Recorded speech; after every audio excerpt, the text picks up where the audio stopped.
Yang pokok dalam wudu itu ada 4. Sisanya sunnah. Awas, kalau yang 4 ini tidak sempurna maka batal wudunya. 1. Faghsilu wujuhakum, basuh wajahnya. 2. Wa aydiyakum ilal marafiq, ini yang sering keliru. Bismillahirrahmanirrahim. Kalau sholat kamu ingin sempurna maka sempurnakan dulu wudunya. Awas, hati-hati Bu ya, Bu. Lihat baik-baik. Kata para ahli hadis, kenapa Nabi mengajarkan wudu dulu? Padahal orang ini yang salahnya sholatnya. Kenapa wudunya yang diajarkan? Kata para ahli hadis, ini menunjukkan ada kaitan antara wudu dengan sholat. Kalau orang benar wudunya, pasti benar sholatnya. Kalau orang wudunya salah, akan berdampak pada tidak sempurna sholatnya. Silahkan ibu cek, anak ibu wudunya seperti flash, cepat, kilat. Secepat kilat, itu pasti menunjukkan sholatnya bermasalah. Nah sekarang bagaimana Nabi menunjukkan wudu yang benar? Yuk kita lihat pelan-pelan. Buka Quran surah ke-5 ayat ke-6, paling kiri sebelah atas. Ayo lihat sini, lihat. Kata Nabi, kalau sholatnya ingin sempurna dimulai dari wudu. Ya ayyuhalladzina amanu, kalimat wudu dibuka dengan kalimat iman. Idza qumtum ila shalah, kalau kamu ingin sempurna dalam menunaikan salat, faghsilu wujuhakum, maka mulai dengan menyempurnakan wudu. Lihat baik-baik, saya tidak bermaksud mengajarkan, hanya mengulang kembali apa yang kita pelajari. Yang pokok dalam wudu itu ada 4. Sisanya sunnah. Awas, kalau yang 4 ini tidak sempurna maka batal wudunya. 1. Faghsilu wujuhakum, basuh wajahnya. Kalau disebutkan wajah dalam bab wudu, itu tidak ada yang lain kecuali bagian tampak muka. Gitu ya. Kalau yang punya jenggot, itu termasuk janggutnya di selai-selai. Kalau bapak kalau tidak punya jenggot atau belum punya jenggot, tidak usah maksa. Karena sunnah dalam hadis jenggot itu sunnah merawat, bukan menumbuhkan. Silakan buka tentang babul liha, bab jenggot. Itu hadis-hadis tentang sunnah jenggot, sunnah merawat bagi yang punya jenggot. Tapi yang tidak punya jenggot jangan dipaksakan. Beli arang, sok. Beli timun, tidak usah. Ya, tapi kalau ada jenggotnya silakan rawat dengan baik supaya menampakkan nilai-nilai kemuliaan. Tahan. Sekarang kita mulai. Bagaimana cara berwudu yang baik? Perhatikan baik-baik. Kata Quran faghsilu, membasuh wajah, kalimat Qurannya menggunakan kata ghasala. Ghasala itu ambil airnya, tumpahkan di tempat yang dibasuh. Ambil airnya, tumpahkan di tempat yang dibasuh. Mohon izin, tahan sebentar. Mas, sini mas. Punten ya, yang kan bantosan, kadia sekedap. Sifat wudu cuma ada 3. 1, pakai keran. 2, pakai gayung. 3, air yang mengalir. Ya, seperti di sungai, ada air mengalir itu nggak ada masalah. Tapi kalau menggunakan gayung, atau semisalnya, Nabi itu diriwayatkan dalam hadis, itu sangat menghemat air. Bahkan pernah beliau kemudian berwudu, kalau kita kemudian hitung, itu hanya sejumlah Pak, seaqua gelas Pak, cukup. Atau yang kedua, menggunakan keran ya. Kalau sekarang kita ada keran, contoh ini kerannya. Ya, kerannya agak tinggi sedikit. Dan kita sesuaikan. Ambil airnya. Misal contoh, ghasala itu bukan ditumpahkan, ambil air, tumpahkan di tempat yang akan dibasuh begini. Yang telunjuk itu kemudian menghapus atau menghilangkan kotoran di sela-sela mata, contoh. Yang jempol menghilangkan kotoran di sela-sela telinga bagian belakang di sini. Ya. Jadi kalau misalnya saya mulai ambil airnya, kemudian saya tumpahkan di sini, yang telunjuk membersihkan di jari-jari di sini, di sela-sela mata. Yang jempol kemudian membersihkan di sela-sela di bawah telinga sini. Kemudian di selesai. 1. Tahan sebentar ya, ini praktek dulu sebentar. 2. Wa aydiyakum ilal marafiq, ini yang sering keliru. Dan tangan sampai siku. Ingat, tangan bahasa Arabnya yadun. Tapi dalam ibadah itu selalu diberikan batas. Misal, ini kafun. Ini asabi'. Ini sampai sini rusghun. Sampai sini, Bapak Ibu sekalian, ini namanya mirfaq, jamannya marafiq. Sampai sini katif. Dari sini ke sini itu yad, tangan. Dalam bab salat, bab wudu, bab ibadah, tidak pernah Al-Quran dan hadis menyebutkan tangan kecuali diberikan batasnya. Contoh, kita saat akan takbir, Allahu Akbar. Lihat An-Nasai nomor hadis 886. Kata Nabi, fawada'a kaffahul yumna. Maka orang salat itu meletakkan telapak tangan yang kanannya alal yusra, di punggung yang kirinya. Jadi begitu takbir, Allahu Akbar, yang kanan meletakkan di punggung kiri. Apa batas meletakkannya? Cuman sampai 3. 1, yang telapak ke punggung begini, jadi boleh begini. Yang kedua, pergelangan ketemu pergelangan begini. Rusgun ala rusgin. Jadi begitu takbir, Allahu Akbar, ini boleh. Tapi nggak usah diukur Pak ya, jangan telat. Allah. Pas, cepat. Boleh nanti lebih sedikit ke sini. Yang tidak boleh, awas, ini dilarang dalam hadis. Yang tidak boleh kata Nabi, jangan engkau bersedekap seperti orang sombong. Kata para ulama bagaimana? Ketika tangannya bertemu dengan mirfaknya begini. Ah, ini awas, sedekap yang dilarang, hati-hati. Kadang-kadang ada orang menes ke puncak subuh-subuh sholatnya begini. Ya, awas nih. Cuman 3 kalau tidak begini, begini atau begini. Dan saat mengangkat itu cepat Pak. Hadisnya cepat. Fawado'a. Fa itu di ilmu nahu harfu atfin rabitin baina syai'aini bila hudud. Huruf yang menyambungkan 2 peristiwa tanpa jeda, cepat. Jadi antara mengangkat dengan meletakkan langsung angkat Allahu Akbar. Tidak ada gerakan lain. Maaf, saya tidak bermaksud menyalahkan. Saya alhamdulillah ada koleksi 1235 kitab hadis. Saya mencari gerakan dari ngangkat ke meletakkan begini, tidak menemukan gerakan lain. Karena itu jangankan hadis-hadis yang sahih, di kitab hadis palsu pun pemalsu hadis tidak tertarik memasukkan hadis ini. Saking jelas, jadi saat mengangkat langsung begini. Kenapa saya penting terangkan? Karena ada sebagian saudara-saudara kita merasa tidak enak, Ustadz, kalau saya takbir masa kiri duluan, sedangkan kiri kurang bagus, yang bagus kanan. Saya mah pengennya begini aja lah, begitu takbir kanan duluan baru tutup dengan kiri. Jadi begitu diangkat, Allah, kanan masuk, kiri begini tutup. Kadang-kadang kaki naik dikit. Nah, itu maaf, saya tidak bermaksud menyalahkan, tapi saya belum menemukan hadisnya. Dan pemalsu hadis pun tidak tertarik memalsukan hadis ini karena saking jelasnya angkat tutup. Jelas ya?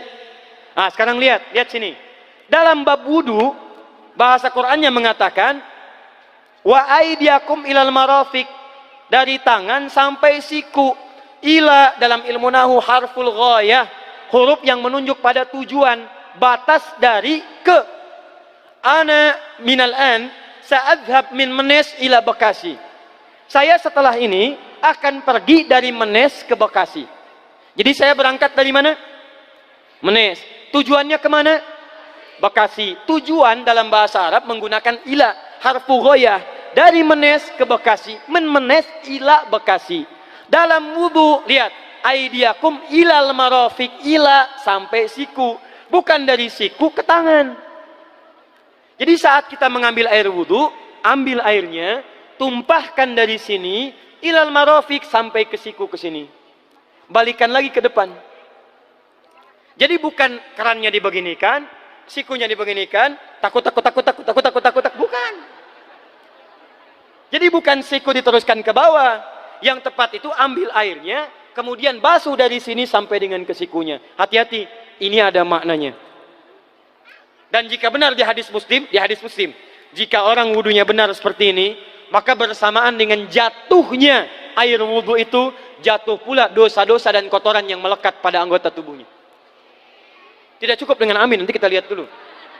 Teruskan, saya baru caranya dulu nih. Awas. 3.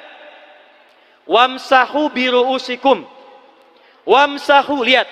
Untuk wajah pakai gosala, basuh. Tangan gosala, basuh. Tapi ketika berpindah pada yang ketiga, wamsahu, berubah jadi masaha. Tahan sebentar ya. Calik. Duduk sini aja. Lihat sini.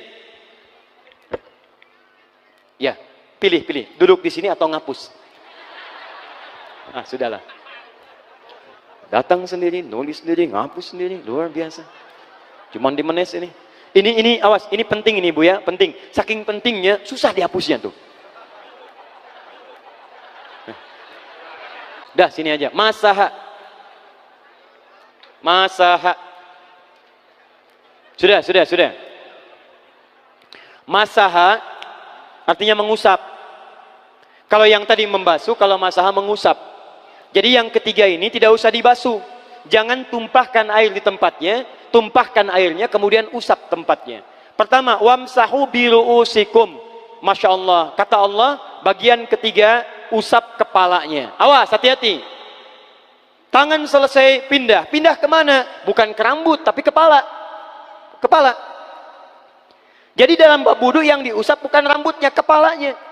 Itulah keadilan Allah. Kalau yang diusap kepalanya, semua manusia yang hidup pasti punya kepala.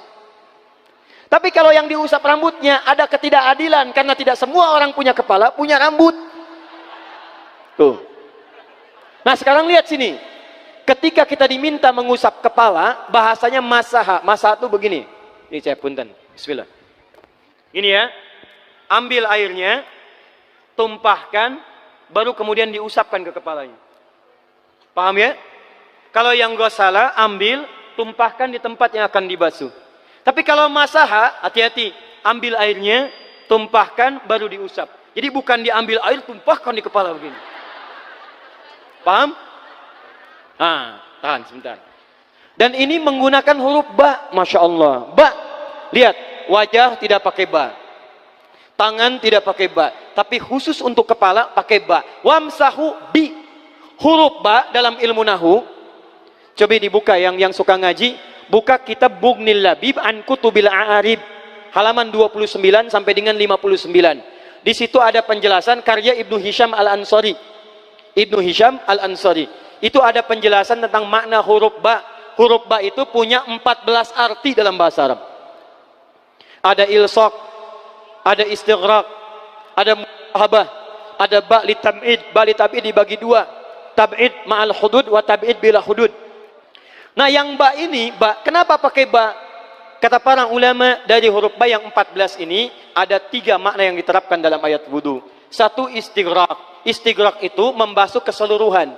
Jadi kalau kita ingin wudu, ambil airnya, tumpahkan, basuh keseluruhan dari depan sampai ke belakang begini. Balikan lagi. Yang kedua, at-tab'id ma'at tahdid. Sebagian tapi dengan batas. Kata Imam Asy-Syafi'i, di mana batasnya ubun-ubun? Diboleh kalau kita mau wudu, misalnya ibu tidak bisa membasuh keseluruhan, sedang pakai kerudung misalnya, jilbab nggak bisa dibuka, tempat wudunya terbuka, Anda tinggal ambil air wudu, kemudian tumpahkan sedikit, boleh diusapkan bagian kepala sampai ubun-ubun, sah wudunya. 3, at-tab'id min duni tahdid. Sepanjang disebut bagian kepala, masuk kepala nggak ada batas. Ini kepala bukan? Ini kepala? Ini kepala? Nah, jadi kalau Anda berwudu mengusap bagian kepala, itu sudah sah walaupun bagian tertentu diusap di kepalanya. Kapan ini dipraktekkan? Kata Imam Malik, kata Imam Abu Hanifah, ini dipraktekkan kalau seorang memiliki satu sakit di kepalanya yang tidak memungkinkan dibasuh keseluruhan. Misal, mohon maaf, ya ada orang misalnya, mohon maaf ya, tiba-tiba sedang jalan di kebun, tuh jatuh duren. Anak duren ya, jangan durennya yang besar. Tiba-tiba nimpa misalnya. Duren teh bahasa rangatnya kadu, Bu, ya. Kadupak, kaduhung, ya, dan seterusnya. Kadu. Nah, nimpa kepalanya, bocor misalnya. Kemudian dalam bocor itu diperban, kata dokter tidak boleh kena air. Saat bagian kepala yang tidak boleh kena air itu bukan berarti wudunya kemudian bisa batal atau boleh tayamum karena tidak bisa mengusap kepala. Kata para ulama, boleh dia mengusap bagian kepala yang lain yang tidak terluka. Itulah kenapa Allah memberikan huruf ba di sini untuk kemudahan bagi kita dalam menunaikan wudu. Tapi pastinya yang dibasuh kepalanya bukan rambutnya. Jadi kalau ada laki-laki sudah dandan, sisiran, rapi, tiba-tiba keran dibuka, yang diusap cuma rambutnya, ulak. Nah, itu batal wudunya. Tidak sah. Harus diulang. Terakhir kaki. Kaki dibasuh sampai dengan bagian mata kakinya, dan ini tidak perlu saya terangkan karena mudah bagi kita untuk mempraktekannya. Tapi yang ingin saya jelaskan satu ini saja. Perhatikan baik-baik. Yang 4 ini wajib wudu. Tambahannya sunnah. Niat dimasukkan dalam wajibnya. Lihat sini, kumur-kumur sunnah, telinga sunnah, istinsyak sunnah. Yang 4 ini wajib. Tapi terlepas dari wajib dan sunnahnya, perhatikan baik-baik. Kenapa ini disebut dengan wudu? Dan hebatnya Al-Quran mengistilahkannya dengan toharah. Toharah. Apa itu toharah? Apa itu suci? Toharah. Apa itu toharah? Suci. Apa itu suci? Toharah. Ada toharah, ada nadhafah, itu beda. Kalau nadhafah, bersih luarnya, tapi belum tentu bersih dalamnya. Bisa jadi luarnya bersih, tapi dalamnya najis. Misal, hewan yang paling najis apa? Yang haram.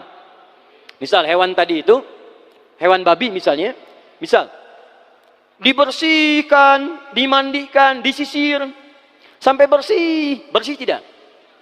Bersih, bersih. Tapi halal tidak? Suci tidak? Tidak. Al-khinziru nadhifun walakinnahu ghairu tahir. Babinya bisa bersih tapi tetap tidak halal, tidak suci dia, tetap haram, tetap najis. Paham? Tapi kalau bersih luarnya dan suci dalamnya, maka kalimatnya berubah dari nadhafah jadi toharah. Toharah. Orangnya disebut dengan tahir. Kalau rajin dikerjakan disebut dengan mutatahhir. Wudu dalam Quran disebut dengan toharah. Seakan-akan memberikan pesan, maaf, orang yang wudu itu bukan hanya bersih fisik luarnya saja. Jadi kalau orang wudunya bersih, bukan cuma wajahnya yang bersih. Kalau wudunya benar, bukan kotoran di tangan saja yang hilang. Tapi mohon maaf, fisik-fisik dalamnya itu ikut suci. Fungsi tangannya jadi bersih, fungsi wajahnya jadi bagus, fungsi lisannya jadi bagus. Makanya kata Nabi, kalau orang benar wudunya bersamaan dengan air wudu yang menetes, maka tumpahlah kotoran-kotoran di bagian fisik-fisik tubuhnya. Jadi kalau kita benar wudunya kumur-kumur, kukumur, masukkan misalnya, masukkan, keluarkan, bersamaan dengan keluarnya air itu, maka kotoran-kotoran di lisan pun ikut keluar. Tangan dibasuh, bersamaan dengan dibasuhnya tangan, fungsi tangan yang kotor-kotor itu ikut hilang. Hadis Muslim. Makanya orang yang setelah selesai wudu dia berdoa, apa wudunya? Apa doa wudunya? Asyhadu an la ilaha wa asyhadu anna Muhammadan Allahumma minat waj'alni minal, lihat sini, minal mutatahhirin, minat tawabin. Lihat. Bapak Ibu kan baru wudu, tapi kenapa doanya selesai tobat? Allahumma ja'alni minat tawabin. Ya Allah, jadikan saya termasuk orang tobat. Kita kan baru wudu, kenapa doanya baru selesai tobat?